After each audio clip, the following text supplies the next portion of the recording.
Hello दोस्तों, welcome to video 3। ये हमारा थर्ड वीडियो है मोल कंसेप्ट पे। अब हम अपने प्रॉब्लम्स को कंटिन्यू करेंगे। तो जो हमारा ये क्वेश्चन कह रहा है कि combustion of glucose produces CO2 and water, the amount of oxygen required for the complete combustion of 900 gram of glucose. बहुत ईजी क्वेश्चन है ये, है ना। इस टाइप के क्वेश्चंस मेंस में भी पूछे जाते हैं और एडवांस में भी पूछे जाते हैं। ये इस टाइप के क्वेश्चंस इजी कैटेगरी में आते हैं, तो इसमें गलती ना करें। इसके बेसिक कंसेप्ट तो समझ ही रखा होगा सभी लोगों ने। मैं एक बार जल्दी से इसे सॉल्व कर दूं। CO2 बना रहा है और H2O बना रहा है। हमें क्या चाहिए? द अमाउंट ऑफ ऑक्सीजन चाहिए। तो require to complete combustion of this many gram of glucose. तो सबसे पहले इस टाइप की क्वेश्चन में क्या करना है? सबसे पहले में बैलेंसिंग चेक करना है, बैलेंस करना है। सबसे पहले कार्बन 6 है, यहाँ पे 6 लगा दे और 6 कार्बन बैलेंस हो गया। हाइड्रोजन यहाँ पे 6 लगा दे, फिर ऑक्सीजन को बैलेंस कर सकते हैं। तो 6 तो 12 बैलेंस ऑक्सीजन इधर कितना है? ऑक्सीजन 6 है और इधर हमारे पास ऑक्सीजन 12 ऑक्सीजन यहाँ से आ गया, 12 18 ऑक्सीजन यहाँ से आ गया, 6 ऑक्सीजन यहाँ है, 6 ऑक्सीजन हम यहाँ रख देंगे।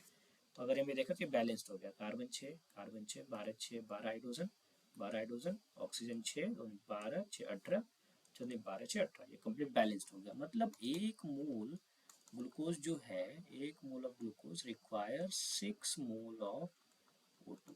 6 मोल ऑफ O2, एक मोल ऑफ ग्लूकोज को 6 मोल ऑफ ऑक्सीजन चाहिए। बहुत बढ़िया, ठीक है। अब आगे बढ़ते हैं। तो हमारे पास अगर हम ग्लूकोज का मोलर मास जल्दी से कैलकुलेट कर लें, क्या हो जाएगा? तो ये हो जाएगा 12 into 6 plus 12 into 1 plus 16 into 6। 16 छक 96 हो गया, 12 हो गया, 12 छक 72 हो गया, 6 2 8 2 10 9 1 10 7 17 18 180 ग्राम पर मोल इसकी मोलर मास हो गई। तो हम यहाँ से अगर नंबर ऑफ मोल्स कैलकुलेट कर लें तो ये क्या हो जाएगा? 900 भागा 180। तो ये 5 मोल हमारे पास क्या हो गया? ग्लूकोज है। तो एक मोल को 6 मोल ऑफ ऑक्सीजन चाहिए, तो 5 मोल को कितना मोल ऑफ ऑक्सीजन चाहिए? 30 मोल।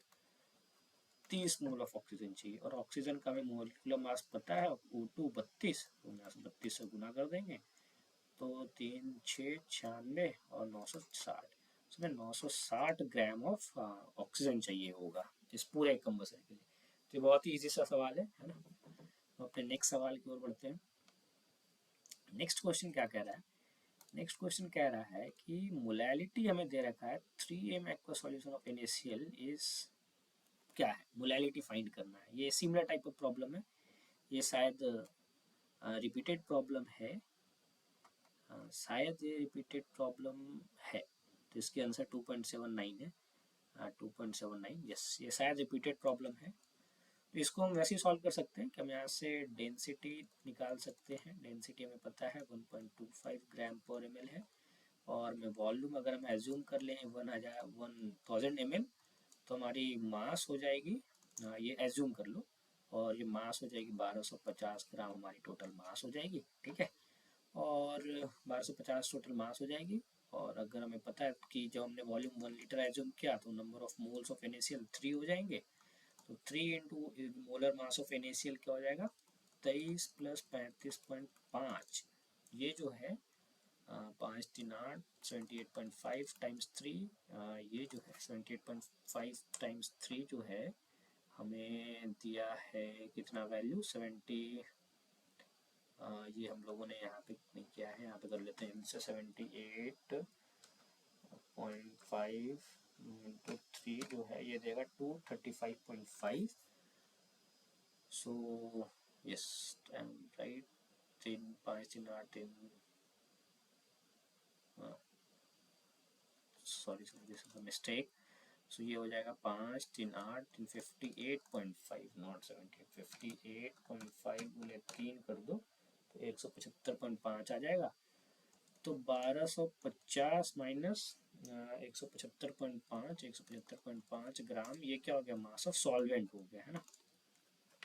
तो 1250 माइनस 175.5 हमारी मास ऑफ सॉल्यूट हो जाएगी, जो कि आ जाएगी 1074.5, है ना। ये मास ऑफ सॉल्यूट हो गया, जो कि NaCl हमारा सॉल्यूट है और वाटर हमारा सॉल्वेंट है। तो 1074.5 हमारी क्या हो गई? मास ऑफ सॉल्वेंट हो गई। सो केजी में कन्वर्ट कर दो तो 1.0745 kg हो गया ये, है ना। अब इसकी मोलैलिटी निकालनी है। मोलैलिटी हमें पता है क्या होता है, moles of solute divided by solvent mass in KG. We will take mass of solvent in KG. Moles of solute हमें पता है 3 है और 1.0745 कर दो, 3 डिवाइडेड बाई 1.0745, तो ये तुम्हें दे देगा 2.79 molal. So this is molal, है ना। ठीक, तो नेक्स्ट सवाल पे चलते हैं। ये हमारा लास्ट सेट ऑफ क्वेश्चन है मूल कंसेप्ट पे, और इस क्वेश्चन के साथ हम मूल कंसेप्ट के रिवीजन को एंड करेंगे। फिर हम next chapter atomic structure start करेंगे नेक्स्ट कल। ओके, तो इस क्वेश्चन को देखें। ये क्वेश्चन कह रहा है कि consider the above reaction, the limiting reagent of the reaction and number of moles of NH3 form respectively are. Okay, तो ये तो लिमिटिंग रिएजेंट का सवाल है, बहुत इजी सा सवाल है, हम इसको तुरंत कर सकते हैं। सबसे पहले हम इसके मोल्स को समझें। तो ये कितना मोल्स है, ये 28 इसकी मोलर मास हो गई, 20 डिवाइडेड बाई 28, तो ये तुम्हारा आ गया नंबर ऑफ मोल। और ये 5 डिवाइडेड बाई 2, तो ये आ गया 2.5। अब समझो कि एक मोल के लिए हमारे पास कितना चाहिए था, 3 मोल ऑफ हाइड्रोजन चाहिए था, है ना, 1 मोल N2 के लिए। तो अगर हम देखें 20/28 के मतलब 20/28 मतलब 0.714 मोल के लिए हमारे पास कितना चाहिए, 3 टाइम्स 0.714 चाहिए, मतलब 3 टाइम्स 0.714 हमें चाहिए 2.412, 2.142 मोल हमें क्या चाहिए, हाइड्रोजन चाहिए। लेकिन हमारे पास हाइड्रोजन सफिशिएंट है और उससे ज़्यादा है, 2.5 मोल है। मतलब लिमिटिंग रिएजेंट क्या है हमारा, लिमिटिंग रिएजेंट हमारा नाइट्रोजन है ना, क्योंकि हाइड्रोजन एक्सेस में है। तो ये जब लिमिटिंग रिएजेंट है, तो नाइट्रोजन लिमिटिंग रिएजेंट जब है, तो नाइट्रोजन डिसाइड करेगा कि अमोनिया कितना बनेगा, है ना। ठीक, नाइट्रोजन हमने देख लिया, नाइट्रोजन 0.714 है। और देखते हैं कि अगर ये एक मोल है, अगर एक मोल अगर ये है, तो 2 मोल ऑफ अमोनिया बनाएगा। तो 0.714 है, तो 0.714 टाइम्स 2 मोल अमोनिया बनेगी। तो ठीक है, जब लिमिटिंग रिएजेंट में फाइंड कर लिया कि अमोनिया इज लिमिटिंग रिएजेंट, और कितनी नंबर ऑफ अमोनिया बने, तो जिसका डबल बनेगा, तो ये हो जाएगा 1.42 मोल्स। जो अमोनिया की जो number of moles of ammonia जो बनेगी, वो ट्वाइस ऑफ नाइट्रोजन होगी, है ना। Okay, so okay, that's all for today. और ये हमारी मूल कंसेप्ट का रिवीजन क्लियर हुआ। अब नेक्स्ट चैप्टर एटॉमिक स्ट्रक्चर में स्टार्ट करेंगे। और आपको किसी भी तरह का कोई भी डाउट है, आप हमें व्हाट्सएप ग्रुप पे फॉलो करें, और मेल पे आप हमें ड्रॉप कर सकते हैं अपने किसी भी क्वेरीज को, और कमेंट में भी लिख सकते हैं कि आपको इस चीज़ में डाउट है, मैं उसको तुरंत ही क्लियर करने की कोशिश करूँगा। Okay, thank you.